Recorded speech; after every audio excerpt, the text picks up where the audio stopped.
What's up guys, welcome back to my channel. My name is FurCloud and today's video is going to be very interesting because we have a special guest today whose name is Matt. Matt makes music under the name LAR and he also runs his own YouTube channel called Out of the Loop. So today Matt and I decided to make an arpeggio tutorial both using the Diva plugin and Serum. So anyways guys, let's begin and I hope you enjoy this tutorial. What's happening people? Thank you very much FurCloud for having me on the channel. If you don't know who I am, my name is Matt, aka LAR. I'm a music producer from Nottingham, currently living in Sweden. So yeah, I'm going to show you some arpeggiators in Diva, or one arpeggiator in Diva. But yeah, if you don't know who I am at all, please check out my channel. It's called Out of the Loop. I've got plenty of tutorials on there, as FurCloud mentioned before. So yeah, let's get into some sound design. So I have this little loop here.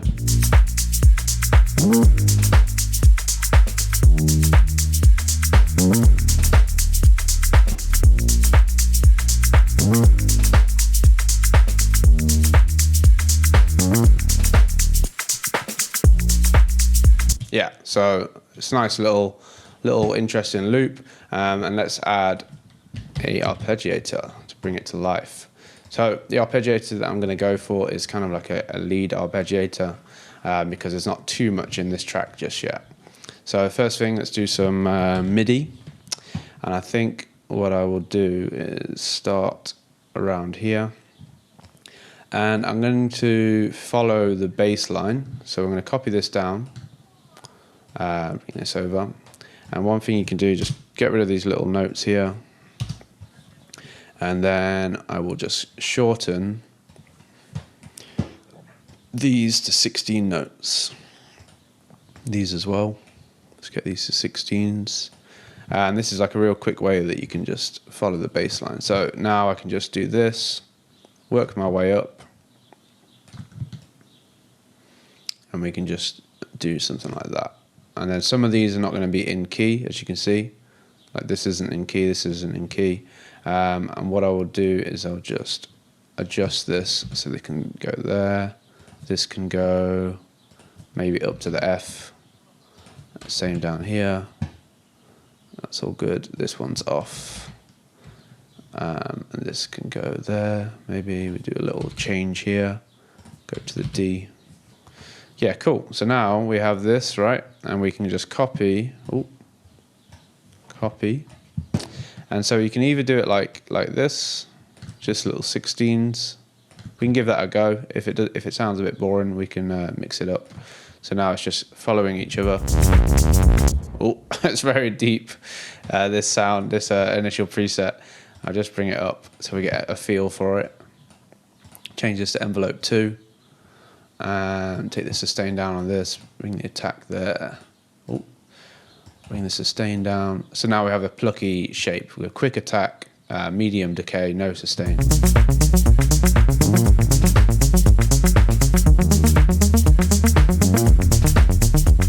Yeah, cool. There's a bit of low end here, or a lot of low end. Let's get rid of that. Maybe what we can do, so we have, at the minute we have one oscillator engaged, which is this middle one, the second oscillator. Let's bring in the top one, and we're going to have that as a lower note, and we're going to have the second oscillator as the top note. Maybe. Let's see what it sounds like.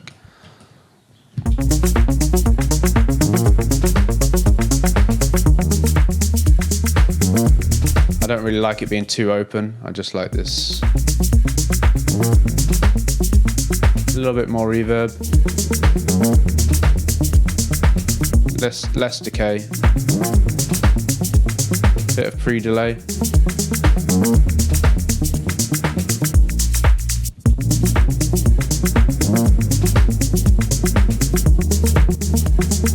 a little bit too much reverb there, or it might be the size is too big. We don't want it to turn into a pad. You kind of just want to feel a little bit of reverb.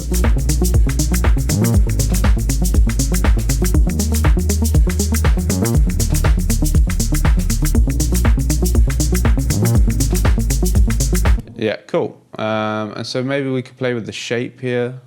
Let's see, I think maybe we will have a triangle.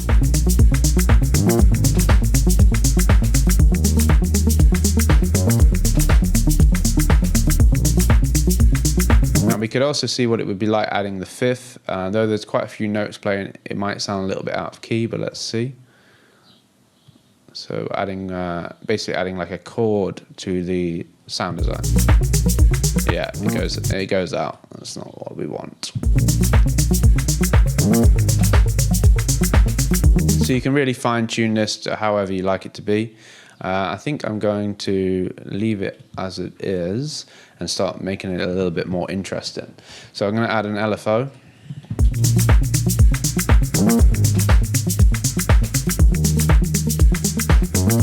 And I think actually before I do all this, I'm going to just make the arpeggiator a little bit more interesting and add some little variants to the notes here.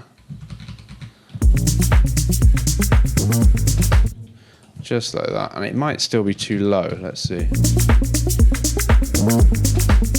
Yeah, I think that's better. And we're going to do this. Go up to the D maybe. This can change. And then go up again all the way. This just keeps it interesting. So you can use this arpeggiator through a lot of the track. This is something that you know, people can struggle with because they just have an arpeggiator and it can get quite stale quite quick. But you want something that just has a lot of life, and I'm going to show you how to do that. So let's get this decay right.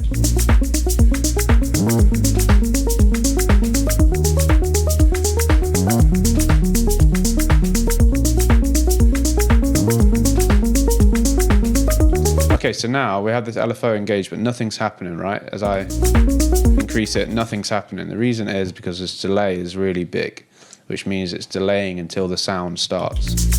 Now it's straight away, but it's too strong. So let's put it on sync.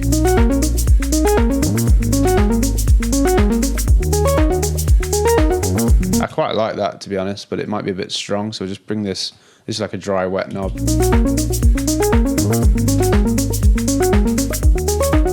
And so what I can also do is add some noise, but only really when the LFO engages. So just at that end part.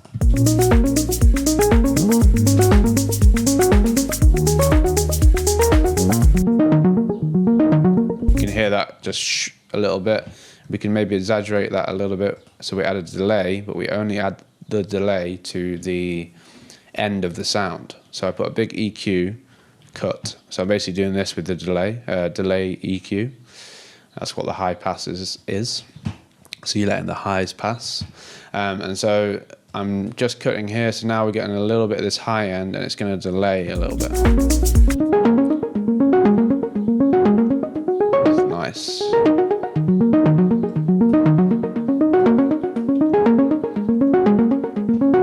Yeah, cool. Okay, so now maybe we go a little bit further. So we have this shape mod here, and so we can basically modulate the shape of one of the oscillators. So let's modulate the shape, which is this, the shape of oscillator 2. So we're going to get it to move between those waveforms.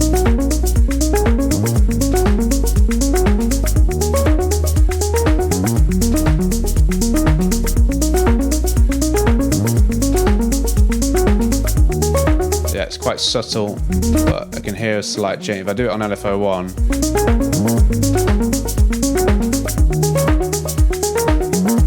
starts sounding a little bit spacey. Maybe add a little bit of filter modulation as well.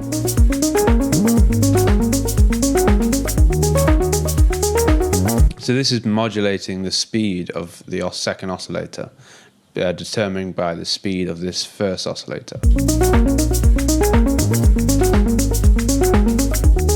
Bit of feedback for warmth.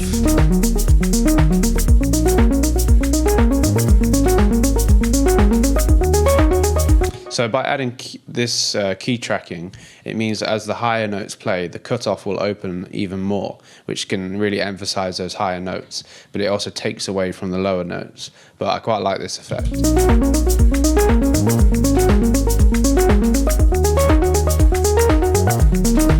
Okay, cool. We're almost there. Maybe a little bit of we can add some more voices and whatnot. So this is like the voice area, right? So the voices, it can go through many different voices within each time the note hits. It can basically play a different type of detune and different cutoff variants and things like that, which just adds a little bit more interest. Sorry, my voice just dropped. So we have these two oscillators being used here, right? We've got oscillator 1 and oscillator 2, which is just these two.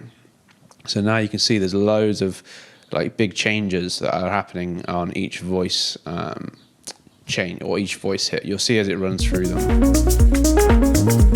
But let's use all 8. Let's stack it.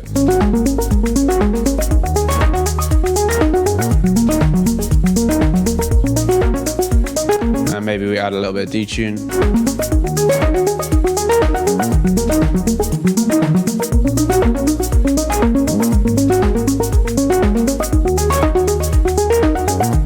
It's a little bit loud.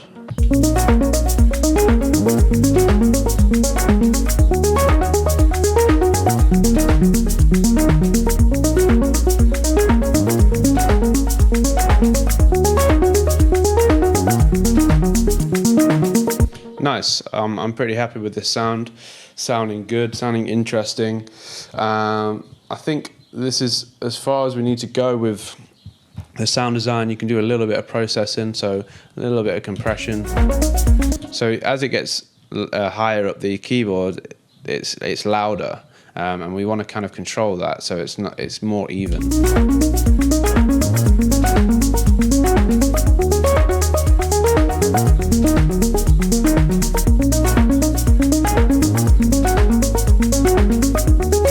See here it's peaking when it gets loud.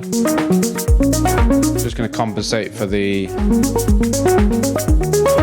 gain reduction. And what I would do is just cut here a little bit because it's kind of clashing with the bass, and we can just EQ this, open it up a little bit.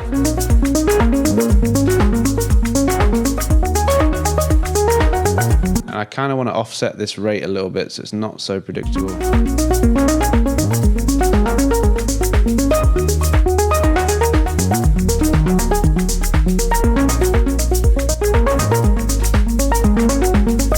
Bring the LFO down a little bit, calm it down a little bit.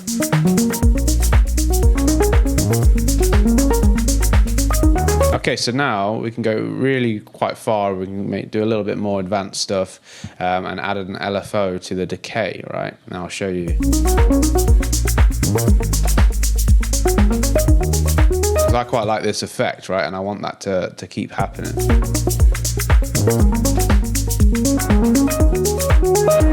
So you can't do this within Diva, but I will show you how you do it externally. So there's an LFO tool within Max for Life, I think it is. If you're on Logic, this possibly you can do this as well. I'm not 100% sure, to be honest. So I last touched the decay knob, which means I can just touch it here, and then I will reduce this max thing. So this is how much it will what's it called? The intensity of the LFO, I guess, or the range. Sorry, I'm affecting the range here. I'll show you what I mean. So if I press this now, it's going to move this decay. Let's see how it's moving it. It's quite quick. Maybe we want to slow that down. And by doing it quite slow and not on time, you get it so it's constantly moving, and it will be constantly different on each hit. So it's not like very predictable.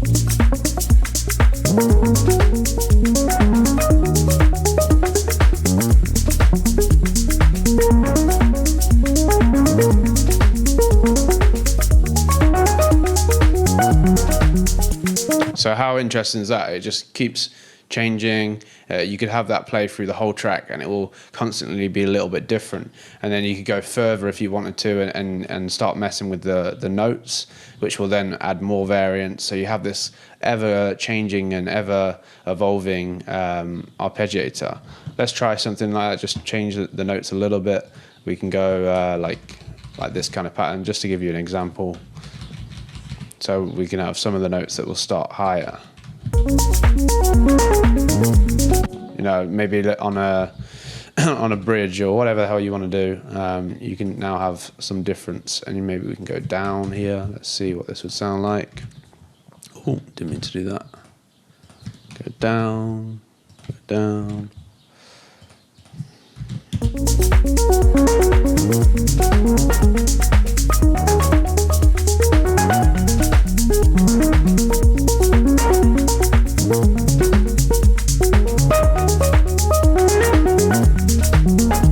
Yeah, cool. So yeah, I'm thinking going on a little bit long now, but I hope this helped you guys to create some nice, interesting leads that will make you stand out from the rest. Thank you very much for watching. If you enjoyed the video, please give it a thumbs up. Head over to my channel, Out of the Loop, give it a subscribe, and yeah, have a good day. See you next time, guys. Thank you very much, FurCloud. Thank you, Matt, for the tutorial, and now I'll be adding an arpeggio to my existing bass here. That sounds like this.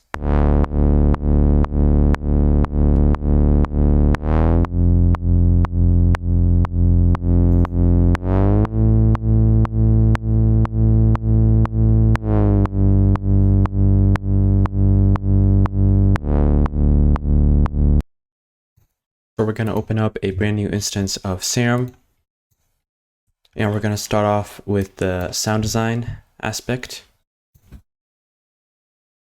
We're going to turn on the filter, and we're going to filter oscillator A, B, and the noise.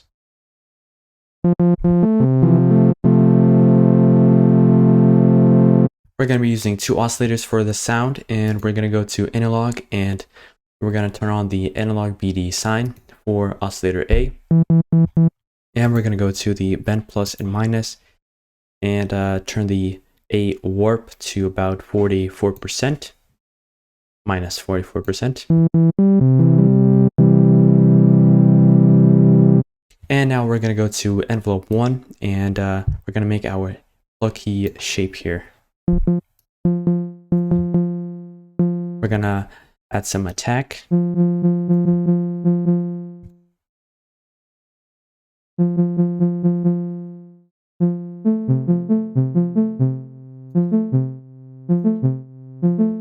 And we're going to attach this envelope to the filter cutoff.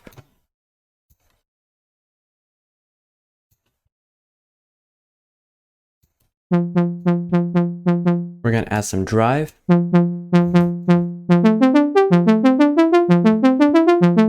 And now we're going to go to the effects section, and we're going to turn on the delay, reverb, and chorus.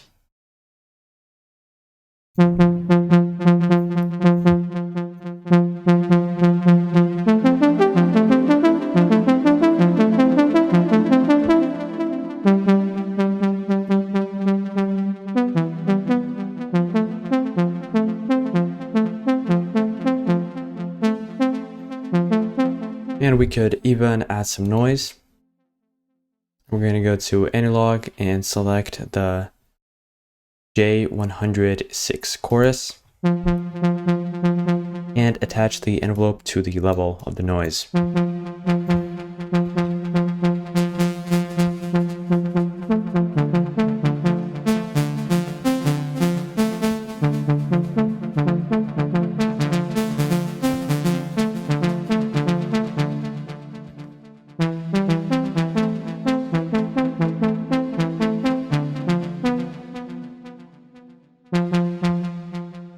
And now let's go to this MIDI effects and turn on the arpeggiator.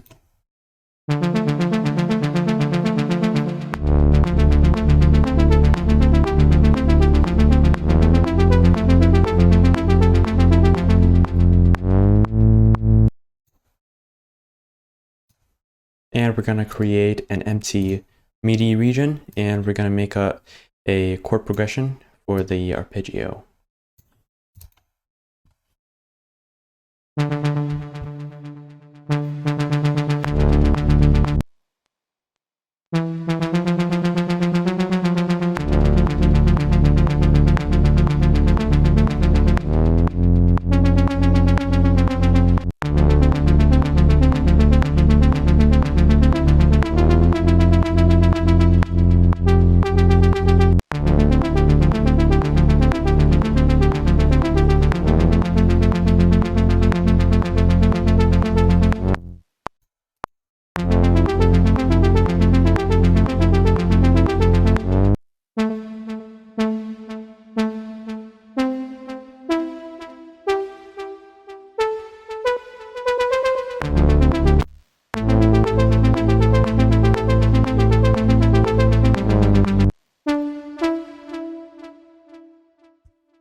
Hope you guys enjoyed this arpeggio tutorial.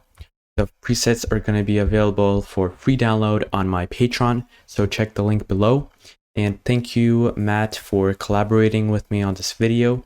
And yeah, guys, I hope you enjoy it, and see you next time.